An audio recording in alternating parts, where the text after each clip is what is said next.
I'm Lisa Stone, and you are listening to Season 8 of Parenting Aces. Welcome to Season 8, Episode 3 of the Parenting Aces podcast. I'm so glad you chose to join us again this week. There's a lot going on in tennis right now with the Australian Open underway and the Australian Open Juniors getting underway. I hope you're finding some time to watch some of these incredible matches and cheer on your favorite players. And I hope your juniors are watching some matches and learning from the players that are making their living out there playing this sport, because the kids have a lot to learn by watching tennis. And coaches, I hope you're giving your students some guidance in what to look for when they're watching these matches on TV. And parents, if this is your wheelhouse and you know what to look for out there, I hope you're also offering up some guidance to your child and enjoying watching these matches and sharing the sport with your family. So this week's conversation is with a friend of mine, Jeff Salzenstein, who I think is making the rounds on the podcast circuit these days. I'm seeing his name pop up on a lot of the podcasts that I listen to, and I always find him so interesting and so insightful, and this conversation is no different. I was not real sure what we were going to talk about. We kind of went back and forth trying to decide what the topic should be, and really came to the conclusion that we should have a conversation on communication, and not just communication in the generic sense, but really digging deeper into what it means to be a good communicator, both as a parent and as a coach.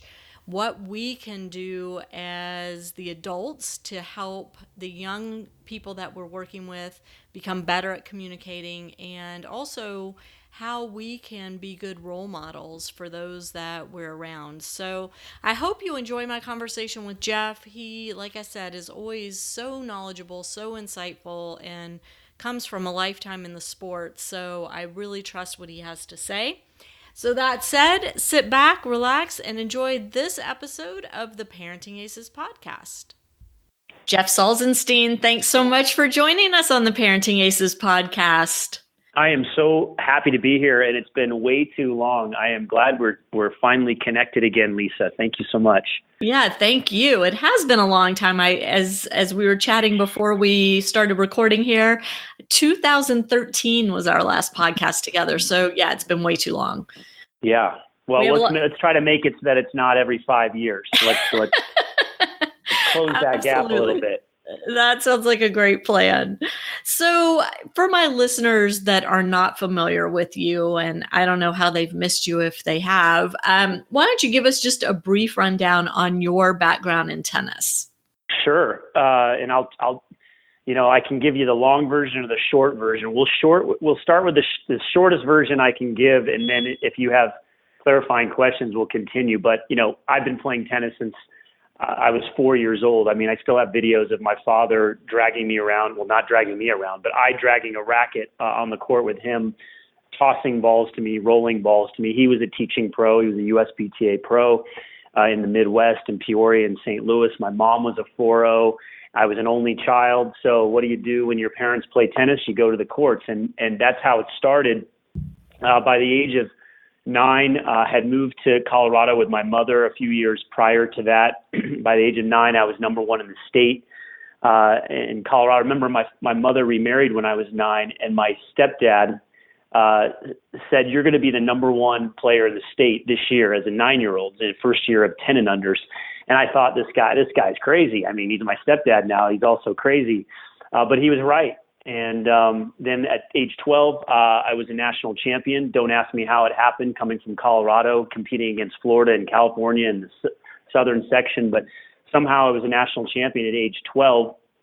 Had a lull during my teenage years where I dropped to 69 in the country. So number 1 in the country at 12 to 69 as a first year 16. That's quite a drop for someone. And it was pretty traumatic, but I was able to turn that around and ended up being top 5 in the country in the 18s. My final year, I think I was ranked 2nd, but there were 2 guys that didn't get ranked that year. So I always like to say I was top 5. And then I went to Stanford, played 4 years there, for the legendary Dick Gould. 5 singles my freshman year, developed a massive serve out of nowhere my sophomore year in college, and ended up playing number 1 my last 2 years. We won a couple of national titles, had an amazing experience there. And then tried my hand at the pro tour and played on and off for 11 years, not knowing that I was ever going to be good enough to play pro tennis when I was in college, especially my freshman year when I was playing 5 singles and had no serve. And my career was probably marked by injury, 2 surgeries before the age of 25. It was one of perseverance, persistence, and a deep love of the game. Truly playing for the love of the game in the minor leagues, being ranked 150 to 200 most of my career. Spent about 5 minutes inside the top 100, which is great for marketing that I actually got to the top 100 for 2 seconds. But did that. And then at age 33, I hung up the rackets and started coaching. I mean, what do you do when you're a Stanford grad with an economics degree and you've never had a job in your life because you've always played tennis, and you don't want a 9-to-5, and you don't want to work for the man? What do? Well, you coach.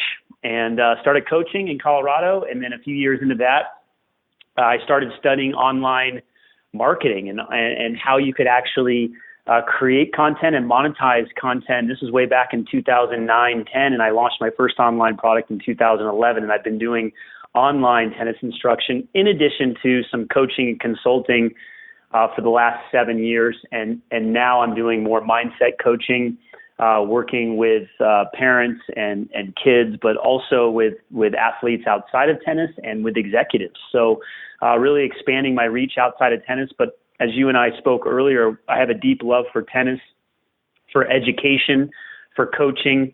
And that short story became a long story. So I apologize, but I felt like I would give a bit of a time frame on what we're dealing with here. No, that was perfect. That was perfect because it leads us right into our conversation today, which is really focused around communication. And communication is kind of one of those underlying themes that has permeated everything I've done with Parenting Aces from the very beginning, and talking about communication between coaches and players, between coaches and parents, between parents and players. And so that's what we're going to delve into a little bit more deeply today, I think. And really, one of the first questions I have for you, one of the first topics I'd like you to tackle is how tennis parents should be communicating with their children. Well, you've opened up Pandora's box with communication. We can talk for hours about it. I'm sure we will have questions going back and forth. But a little bit of context before I answer that question in communication is I've been obsessed probably for the last 20 years. When I had all the injuries, I started delving into everything related to peak performance, mindset, physicality, athletic performance, nutrition, even spirituality, technique, footwork, strategy, everything between the lines. And so that became my passion, maybe even more so than winning tennis matches. I had a tendency to get distracted because I was so passionate about that. And I remember listening to, I don't know if it was a CD at the time or it might have even been a cassette, because we're going back to like 2003, maybe even before that, possibly maybe 2000. But there was a tape that I got a hold of from a gentleman outside of the tennis world that was teaching about the power of language and the power of communication. And I became obsessed with words and how we communicate. And the way I look at it is there are, in my view, 3 types of communication as it relates to the source, let's say. How you talk to yourself. So the internal dialogue to me is communication. The words you use, the things that you say on and off the court to yourself. Then there's the communication that you get from people that are influencing you. It could be parents or coaches. And as parents and coaches, we have a tremendous responsibility. Like probably way more responsibility than we realize on choosing the right words and communicating in a positive, healthy way to our children on and off the tennis court. And that part, we have a long way to go in that area to open up an awareness and a dialogue and actually to create education around that. I mean, there are tools and skills to develop in that area. And then the third line of communication or way of communication, I look at society, like what the big bad world or the good world, depending on how you want to look at it, how we're being programmed, if you will, from TV, from the internet, from government, just different sources that are outside of our small network of our coaches and our parents. And so there's a lot of programming and brainwashing going on.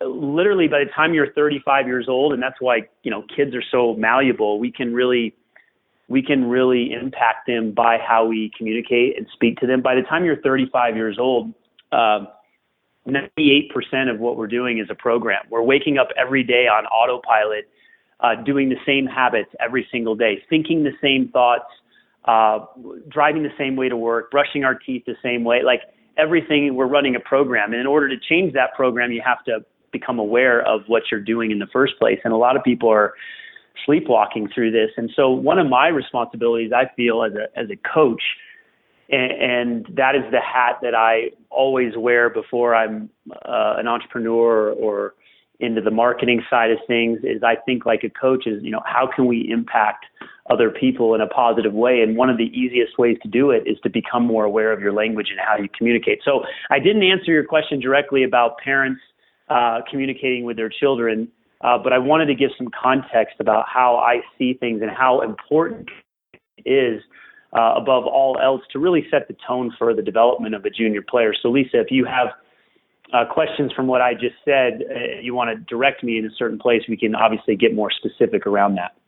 Well, I think that, the way you are presenting this is, it's a big picture, and I'd like to just kind of funnel down a little bit to the specific communication between parents and kids. And because you've worked with kids, and obviously when you work with kids, you also work with their parents, you have seen over the years, I'm sure, some really great parent-player relationships and some not so great ones. And, maybe even including your own relationship with your parents, whether it was good or not good. So I'm hoping that maybe you can share with the listeners what you feel makes a good communication relationship between parents and kids. What are some specific ways that parents should talk or even not talk about tennis, and as it relates to helping their children through the developmental process? Great place to go with this. And before I, again, directly answer that question, there's one other part that I want to mention that I left out and I thought about when you were asking the question. So there's a word called abracadabra. You've probably heard that word before. If you're listening, you can associate it with what? Magic, right? Well, in Aramaic, that word abracadabra actually means you create as you speak. So literally, you have the chance to create magic with your words, and I think that's a really powerful metaphor or a powerful concept for parents and coaches to take with them through this process of raising their children and developing a champion. And creating that magic with your words, you can inspire, you can motivate, or you can actually demotivate or really create a negative situation by the words that you use. And to get more specific, the first place that I start is, one is awareness. So just becoming aware of how you speak to your child, or as a coach, how you speak to your student, that's the first step. Becoming aware and then realizing, oh my gosh, I actually use these words. And again, we're not even aware. If we're running a program as parents and as coaches, we are saying the same things over and over again because we've just habitually said these things and we're not even if we recorded ourselves and listened to what we say and how we speak, we oftentimes would be shocked.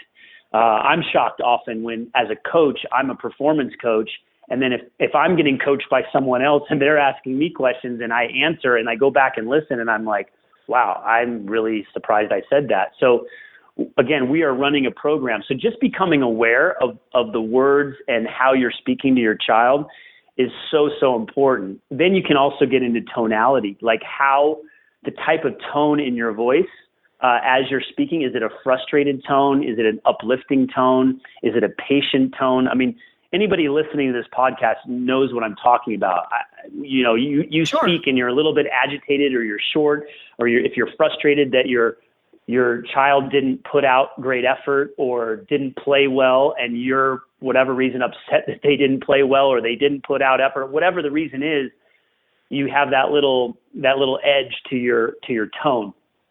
So the words you use, and then the tone, and then of course body language. I mean, that falls in line with communication. So, how you project yourself physically to your child, and ultimately, you have to walk the walk as a parent or as a coach if you want your child to follow. And so it requires tremendous skill development and practice. This isn't, again, something, I hear announcers on TV say, oh, he's just mentally tough. He's just clutch. It's just natural. Now, that may be true. There are some athletes that just get out of the bed in the morning and they're mentally tough and they come through in the clutch. But there are many athletes that have developed that skill over time. And as a parent or as a coach, you can actually develop these skills. And once you become aware of these things, the words that you use, the tone, the inflection, the body language. To get even more specific, I start with questions. Really asking amazing questions. And again, we're not taught this in school. We're not even really taught this in business. So even if you're successful in business, you've made millions of dollars, you're the CEO of a company, you know how to make things happen, or you've gone to several years of schooling and you're a lawyer, you're a doctor. There is no, that I know of, there's no class that teaches us how to communicate. It's usually more of the academic type of material that we learn, or we just figure out ways to survive and make it happen. So asking really high quality questions to your child, and again, we can get into examples around that. But I would say the curious, open-minded growth mindset, which we haven't really discussed exactly what a growth mindset is, but we can get into that. That type of parent is going to ask questions and really listen. And if anything, the student or the child is going to do more of the talking, not the parent talking to them or telling them what they should do. And so where you get into trouble is when, again, the parent starts to project all of their beliefs and attitudes about how things should be, and telling the student or the child what they should do, how they should do it. And it's more of a one-way conversation rather than a two-way, where you ask open-ended questions that allow the child to open up. Now, it's a whole nother story if you have a teenager that just answers with a yes or no and says, Mom or Dad, I don't want to talk about this right now. Okay, that's a whole different kettle of fish. But and I'm sure that happens, right? You ask a teenager and they give a short, curt response, and you can't get anything out of them. So there's probably other strategies to get in deeper there, but I really believe in the power of questions, starting there once you become aware of actually how you're communicating with your child. Well, so you mentioned growth mindset. So in a nutshell, can you just kind of give a down and dirty what you mean by that? Right. So a growth mindset versus a fixed mindset. Someone that has a fixed mindset, again, sees the world the way that they see it. Like, this is how it is. So blanket statements are made. Like, if the parent's speaking to the child, you always mess up when it's, close at the end of sets. That always statement is a killer. So always, or you never work out, after school. they're like direct statements that really it's just a belief, and there's no wiggle room or openness for different possibilities. So some of my favorite words are opportunity. You'll notice this throughout this podcast, and possibilities, like, or what else is possible. So the what if questions, really questions that start with what, they open up possibilities for a conversation and to explore and brainstorm different ideas, instead of that getting back to that fixed mindset. This is just the way the world works. This is the way it is. And so it can be challenging at times when you see certain patterns over time that actually provide evidence that that's true. And so we really have to challenge ourselves to take an open approach, to have that growth mindset where you ask the questions that create different scenarios or possibilities. So let's see if I can give better examples or different examples around fixed versus growth. But a fixed mindset would be a coach that says you have to hit the forehand this way. And then the player, maybe they can't do it that way, or it feels unnatural, and they say, you know what, it's really unnatural to do it that way. That coach just saying, no, this is the way you have to do it. This is the system. This is the model. This is how we do it. And if you want to be successful, you have to do it this way. That's a fixed mindset. The growth mindset would be like, okay, this is how I like to teach the forehand. These are the parameters. These are the ways that I would like to see. But you know what? Let's take a look at how you're hitting the ball. Let's get some video on it. Let's look at it, and let's see if it matches with what I want, or what adjustments we can make. I mean, there are several times as a coach that I have a parameter that I look for in a technique, but I make a big adjustment when I see a player can't do a certain thing. So as a parent, you can do the same exact thing. You really want to try to understand your child's personality, ask a lot of questions, learn more about what makes them tick, and become a coach in that way. Not a coach that's telling them what to do, but a coach that listens, learns, and asks better questions. You know, it's interesting. I think probably the majority of the people listening to this are familiar with growth versus fixed mindset as it pertains to their children, because all the articles we read and the books that are out there that talk about growth and fixed mindsets are pertaining to the athlete rather than the coach or the parent. And so I think it's really interesting to flip the script a little bit and think about it in terms of how we are interacting, not just how our children are behaving out there in the world. Lisa, you brought up an amazing point. I would give lessons to a student when I was coaching a lot more than I am now. I spend 1 hour a week, let's say, in a private lesson. Maybe there's some other groups, but let's say it's 1 hour of private time. I can give the best lesson in the world. I could be uber positive, uber motivating, use all the right buzzwords and language, and just create magic for an hour, and have that student leave going, oh my gosh, I feel so confident about my tennis.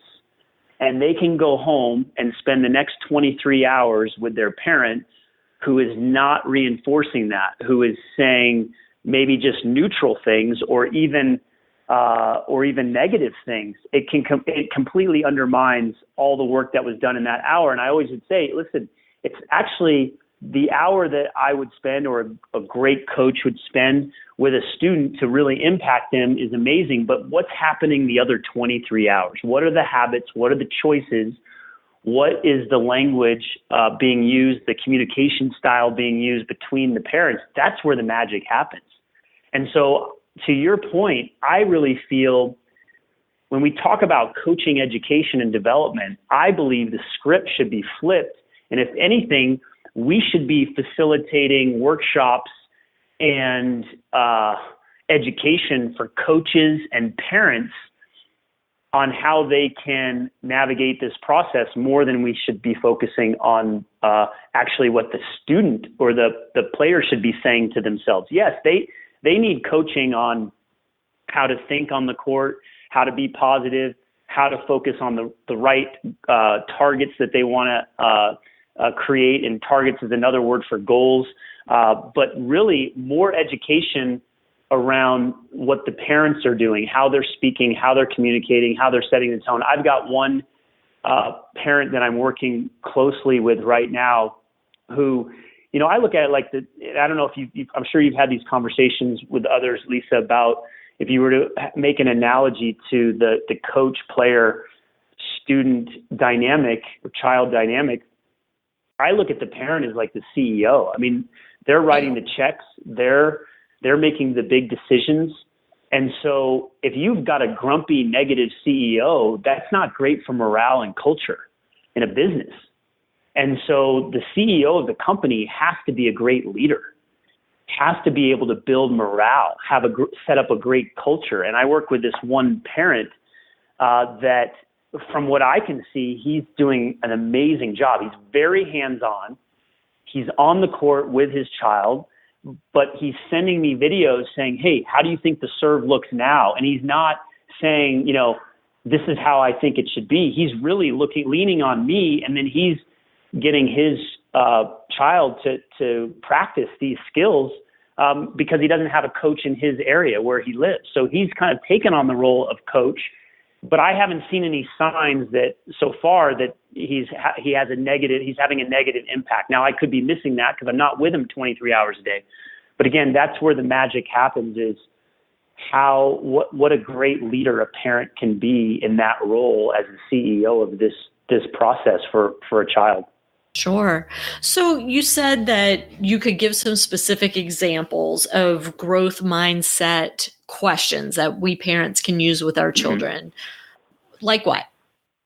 Yeah. So I have the concepts for you, but I would love, Lisa, if you could, and I'm going to put you on the spot, and if you can't think of anything right away, you can bring it right back to me. But what are some of the things you hear parents say that are just really negative or really unhealthy or toxic, that might either be it might be phrased in let's say phrased in a question?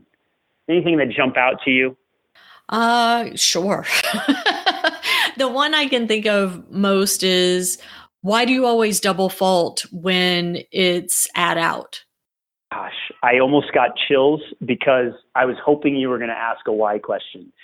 Because I'm going to make it real. I'm pretty simple. Well versed in this fixed growth mindset stuff. But so here's the deal. There are two types of people in this world, and you're going to have, and whoever's listening, if you're listening to this podcast right now, I want you to it's gut check time, right? Call yourself out on this, on the type of questions that you ask your child or the type of comments. Be honest with yourself, okay? There are two types of people in the world, and you are going to fall along a certain spectrum. And this is where I want you to call yourself out. Not you, Lisa, but whoever's listening. All right. There are creators and there are victims. That's it. You're either creating possibilities or creating growth. That's what growth is, creation, or you're a victim. And then if we have those two buckets, you fall somewhere in your world. Like if something happens in the outside world that's not great, you can blame your existence or your current reality on something outside that happened, rather than taking full responsibility for your actions. So, one of my roles as a coach and as an entrepreneur is, if anything doesn't go well in my business, or if my student isn't able to do something, I have to figure out a way to communicate in a better way, or to be a better leader, or to take responsibility for my role in it. And a lot of times people just pass the buck and blame others. Those are the victims. So getting back to your question about questions, is the why questions are always victim questions. Well, I shouldn't say always. There are ways to ask why questions without it being victim. But the one you asked was, why do you always double fault? That's a total victim blame question. So just to make it really simple, let's just remove why questions from the equation, and let's focus on what questions. So that same question, why do you always double fault, Jane or Jim? And by the way, Jane and Jim aren't probably even names that parents give their kids now in 2018. I just went back to 1980 with Jane and Jim there. But if you could change that question from why do you always double fault to, hey, at 5-all, how are you? First of all, you could start with a how, but I like what. But you could start with something like, how are you feeling at 5-all, and not even allude to the fact of the double fault. You say, hey, actually, here's the what question. What were you focusing on, or what was going through your mind when you served at 5-all in the second set? Now the dialogue starts to happen, and then again, the child could just shut down and say, "Oh, I don't know." Which, by the way, I never give the student an out when they say, "I don't know." I keep probing because I really want them to dig deeper with that and not give me the "I don't knows." But if they give you that, hey, I was feeling tight, and gosh, I was pulling down on my serve and I double faulted twice. All right, so now that's an opening to say, okay, what could you have done differently in that moment, or maybe next time? Oh, maybe I could have kept my tossing arm up, or I could have aimed higher over the net. But all the questions are centered around, they're open, they're what questions, and there's no blame, there's no condemning, there's no why do you always do this? And, if you just start there with the what questions, you are going to be more evolved as a tennis parent than 99% of tennis parents out there. That's a great tip. And I can hear, just thinking back when my kid was playing junior tournaments, I would get something like, oh, I always choke, or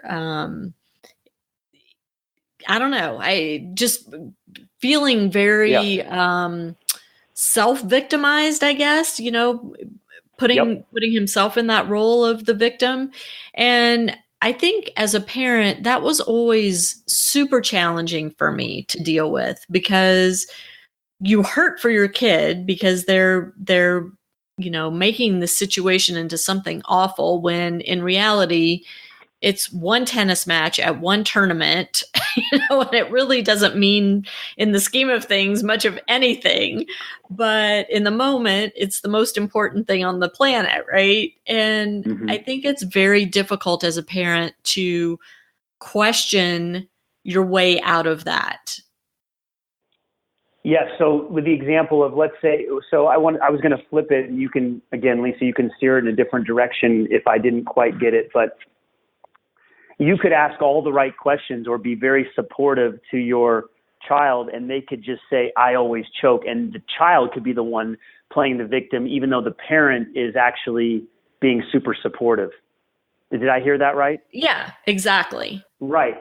So that's an opportunity. So let's flip that there. So let's say you're the parent, you're like, but Jeff, I actually am really positive, and I'm one of those 1%, or let's just say 50% to be positive, that there's 50% of positive. Yeah. So we'll go from 1 to 50, and let's just assume everybody listening is going to just get on board with all this and grow the game and get kids excited about the game just by changing how they communicate with their own children and how they communicate with others.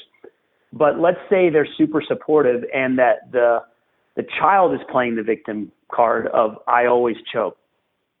So one, as you know, and you've done so many podcasts, you've talked to so many parents and coaches, the timing of when you talk to a player is so important. 15 minutes after a match, when they're super triggered and charged and frustrated, is probably not the time to have this kind of analytical, open-minded conversation. So you got to pick your spots. You got to know your child. You got to give your child space. You got to love them right after the match. You give them a big hug and say, hey, I really appreciate, you know what I appreciate about what you did today? Your effort. And you could be burning inside as a parent or frustrated or whatever. You gotta watch that tongue. You gotta watch the tongue, and you gotta be so precise with your words. Like, can't emphasize this enough. Be precise with every word that comes out of your mouth, and think of like how you can destroy a relationship. You can have an amazing relationship for 15 years, and you could say to that person, I hate you, or, something really terrible that can completely unwind an amazing relationship if you're not careful with your words. And so being really precise with your words in a very positive, open way at that time. But then if there's an opportunity where, hey, when you have more time to gather yourself, do you think we could talk about like what you were feeling or experiencing? Because I'm here for you. I'm there. I got your back. I'm here to support you. I want to find every way I can to help you get through these matches. And now if the student and the child says, hey, I always choke. And again, this is the time where you're actually able to have this dialogue and they're not getting frustrated and they're not cutting you off. You can to ask them, like, is that really true? Because is it really true that a player always chokes? And that's where we're going to get into with actual word choices. Again, I'm a big believer, the words like always, and we can get into the whys and some of the specifics of this, but always, never, need to, should, those words, I believe we should eliminate out of our communication as much as possible. Because when you say I always choke, telling your subconscious mind that's true. Your subconscious mind is going to believe everything you think and everything that you say. It will take it as truth. And it isn't true. I bet there are matches that your son or other players have gone through where they didn't choke. So you have to challenge that. It's a belief. You have to challenge that belief that they don't always choke and do it in a healthy way. Like, is that really true? And then if the child is open to receiving this information from a skilled parent in this area, then they can help come up with a new belief system or a new affirmation or a new way of doing it. But that also opens up an opportunity to get the coach involved or to get a performance coach involved that actually is skilled in this, because changing the always choke to, hey, you know what? I didn't get through in this match today. I didn't come up big, but next time this is what I'm going to focus on. That's a way different way of doing it than saying I always choke. So that's just one example of how you can start to shift patterns and habits, because what we do repeatedly. So if you continue to say in your mind, I always choke, or think in your mind, I always choke, and you say it to your mom, your dad, and your parents, that's going to be a self-fulfilling prophecy. And that's where we want to nip that as soon as possible and change it and reconstruct that story and make it more positive and more uplifting and create that growth mindset around the goals that we're trying to accomplish. Right. And, as you're saying all of this, Jeff, I'm thinking that these communication skills for a parent to use with their child are so important and so valuable. And parents should also be using these skills with their child's coach, because it's a way to form a tighter bond, a more team-like relationship as opposed to a confrontational one. And, we parents are used to hearing over and over again from coaches how much they hate us, right? Coaches gripe about tennis parents all the time. And I think part of it may stem from exactly what you're saying, that parents use a fixed mindset approach when dealing with their child's coach as opposed to a growth mindset approach. 1,000%. Like, this is what, when I look at, Lisa, we talk about how we can grow the game, how we can get more players involved in the game, how we can keep players involved in the game, how we can develop champions on and off the court, winners on and off the court. What we're talking about right here is the foundation. It really is, because if you think about it, any way that you communicate in a healthy, positive growth mindset way is going to inspire, motivate, or improve morale. So if you're a parent and you can go to a coach and you can ask great questions and you can listen and you can actually ask better questions from what you learn, and you can challenge their beliefs without being negative, you're going to actually create, like you said, a tighter bond and connection with the coach. And then if you can get your child to actually think in a more positive way and rehearse that at night before they go to bed, like have them write out their dreams and their goals and actually read it and believe it and think about it. I mean, this is the difference between the champions and the also-rans, are how they think and how they focus. Yeah, it doesn't mean you still have to work on your technical development. You still have to work on your footwork, and you got to go compete and play tournaments. But if you're negative Nelly all the time, yeah, you can find ways to win, but that will be a very small portion of people that can actually become champions and still be like super negative, because there's something in them that's finding a way to be productive out there. It could be unhealthy, but they're productive.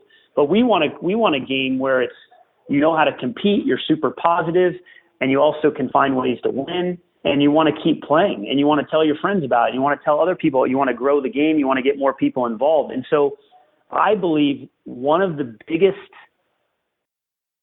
gaps in tennis and even all sports with parents and coaches and children is what we're talking about right here, because there's a lot of coaches out there, as you know, that have no clue about what we're talking about. They're not there yet.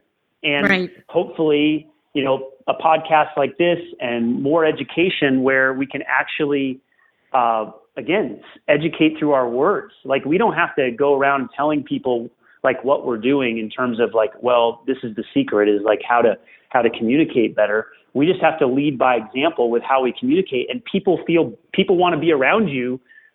You know, let's get coaches to start saying, I love this parent because they get it. They're so gifted. And that's what I feel with this one parent that I'm working with virtually, is I haven't heard him say anything negative to me about his child or about the process. It's just like he's also a teacher. Like he's an educator, so he understands this. So we've talked about learning and learning styles. And so getting parents and coaches and players all on this kick to look at mindset and communication and better ways of connecting and communicating is how we're going to create a healthier game. I agree 100%. And I love what you're doing in terms of helping to educate not just the players and the parents out there, but also your fellow coaches. You know, you are very vocal in the online community of, talking about and sharing what the work you're doing. And I just think it's fantastic. And I hope that you continue to do that, because I want to see the game continue to grow and thrive. And, developing champions is great, but more importantly, we just need people on the court hitting tennis balls. Yeah, that's exactly right. And, when you brought up, how I'm sharing, I have a vibrant, tennis community, tennisevolution.com. I also have, a lot of videos on YouTube, and, I'm going to toot my horn slightly here, but there's a reason why I'm going to toot it, is that people have told me how clear my videos are and how they make sense and how it's common sense, or like, it's just easy to understand. That's not an accident. Like, I've been practicing how I speak for 15 years when I started waking up, maybe 20 years, when I started waking up to the concept of peak performance, and I started working with people that were in this world and listening to DVDs and Tony Robbins and CDs and that one tape about language and the power of language and reading books about it. And so when someone watches one of my YouTube videos and they're like, wow, this guy really is good on camera, or he's communicating, like, it's really easy to understand, it's not an accident. Like, I've literally, like, this whole podcast, I've been very aware of the words that I'm using. It's a skill that I'm practicing, and that's what I do as a coach. And so the reason I share that is, if you're listening to this as a parent or as a coach, and you can embrace this skill of becoming aware of how you communicate and being obsessed. If you're obsessed with teaching the forehand, be obsessed with how you communicate with your student. Be obsessed as a parent with how you communicate with your child. Make that like the number one goal in your life, and watch what happens to your kid. Like, and help them with the skills. Help them become more productive with their thoughts and encourage them. And again, a lot of times parents are negative with their children because it's their own, we're going to get a little woo-woo here, Lisa, but it's their own internal stuff. It has nothing to do with the kid. Right. So whenever you're negative or frustrated or short, take a long, hard look and call yourself out. Like, what's inside of you that's frustrated? Are you living through your child? Are you insecure about something? Are you worried about status or image or the amount of money that you're investing? So now you're putting pressure on your child because they're not producing. Like, why are you in this game? Why are you in this process? And ask those tough questions, because if you are coming down on your child, it's something inside of you that has to be looked at, and that's a growth opportunity. So it's a chance for all of us to get better. And obviously, I consider myself a coach first, like I said earlier, and an educator. And I'm working with Racket Fit as well, and we're teaching seminars and certifications. And when I'm teaching those certifications, I'm also practicing how I communicate, because I want the people listening to understand where I'm coming from and to do it in the most healthy way, productive and effective way possible. Well, and hopefully it rubs off on the people watching your videos or, participating in your live workshops. And whether consciously or subconsciously, the way that you communicate seeps in, right? And it's not only the lessons you're teaching in terms of the tennis world, but also the more subtle lessons in terms of communication. Yeah, I mean, what we're talking about today, this is why it's challenging for people. And again, I'll just use another example. Like, I haven't used the word problem this entire podcast. I've used the word challenge. So for me, that's by design, because it's a challenge for us to solve. We're not going to focus necessarily on problems. We're going to focus on challenges and what we can do to solve it. And before we wrap up today, I want to make sure that I do give a few more pointers on specific words to use right away, so that when you get off this podcast, you can actually practice it with people. But Lisa, remind me, where was I going on this one? What was your question? I was just saying that when you do these presentations, it's not just the tennis skills that you're imparting, it's also the communication skills. Oh, yeah. That's a more subtle lesson. No, I'm back. Okay, good. So communication, it's considered a soft skill or mindset. Like, what we're talking about today is the invisible game. It's the invisible stuff that you can't really measure. You can't say, okay, if I use the word choice or possibility instead of you can't do this or you can't do that, how do you measure that result? But if you can help a kid with their forehand, their technique, or their serve from 80 miles an hour to 100, that's a tangible, that's a hard skill that you're developing. And that's why we all gravitate towards, well, he's got to work on his footwork, and he's got to play the pusher better and play high to the backhand, and he's got to do.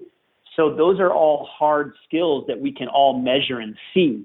But it's actually the invisible game, the things underneath the surface, and that the program we're running, the subconscious mind, our mindset in between the ears, which is obviously gaining more popularity as people are becoming more aware. And communication, these are soft skills that you can't really measure, but these are actually, this is actually the secret sauce. This is what creates the foundation to build that forehand, to build that amazing strategy, to go for the serve when it counts, to have that technique there when you need it, and to compete at a higher level, and to find ways to win and be successful, and when you lose matches, to grow from it instead of to go in a depression for a month because you lost a big match.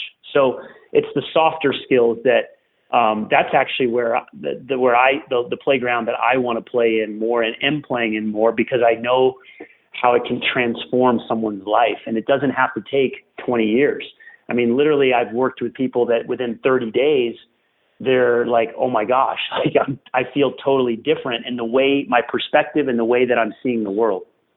That's so great. That's so great. Well, we are coming to the end of our hour, so I want to make sure that we have time to talk about the YouTube channel and the online work you're doing, and how parents can use that content that you have put out there to help their kids do better?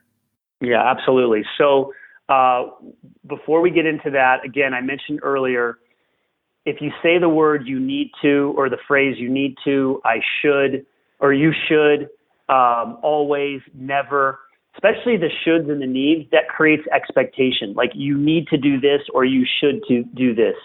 So we want to try to eliminate those types of words. And we want to obviously reframe that and start to change the way that you communicate. And so an example would be, you need to get your first serve in. That, to me, that creates, when I hear that, I start getting tight. I feel pressure. So like, I need to make another ball. So one, instead of telling your child you need to do it, you could just ask them a question like, what could you do to serve better today, or get a higher percentage of first serves in? So you let them come up with the answer. But if you wanted to actually tell them what to do without saying need, you could say, hey, remember your coach said to keep your head up more on your serve, and that really helped you before. Just want to give you a little reminder. You could give that a shot today. That's a lot different than saying you need to keep your head up on your serve today. So that's just a little example. Eliminate the needs and the shoulds. Focus on words like choice. You have a choice, possibilities. We talked about growth, opportunity, challenges instead of problems. Always be focusing. You can say always when you say always be focusing on solutions, because that's the positive. But you don't want to be saying things like never and always in a negative light. You never do this. You always do that. Eliminate those words. Another big word to eliminate, and I've said it a few times today, so you can call me on it, is but. So the but statements like you worked really hard today, but you hit your forehand in the net way too much. The statement after the but is always going to be the one that is what you actually believe more than the first one, and that's what people are going to hear. So I like to replace the buts with the ands. So instead of saying but, just replace with the word and. So I just want to give a few quick tips, Lisa. So it wasn't. No, that's great. Yeah. It wasn't just airy fairy, general, like soft. I wanted to give like hard, tangible, like this is how you can communicate. And of course, if you're listening to this and you're intrigued or inspired, or you feel like I know a little bit about what I'm talking about, you can certainly reach out to me directly about coaching or just having a conversation. My email is jeff@tennisevolution.com. In terms of other resources, so I'm going to go through a list here. One is my website is tennisevolution.com. If you're interested, there's free content there. I also have the YouTube channel with, 400 videos, mainly instructions. So we've talked a lot about communication and mindset today, but the instruction is around technique and footwork and some strategy. I love teaching the serve. Some people call me the serve surgeon. It's some people are like, they like that name, whatever. And I have watched you teach the serve, and I love watching you teach the serve. It is amazing. Thank you. I appreciate that. So if you want technique and footwork and strategy, go to YouTube, the Tennis Evolution YouTube channel, go to tennisevolution.com.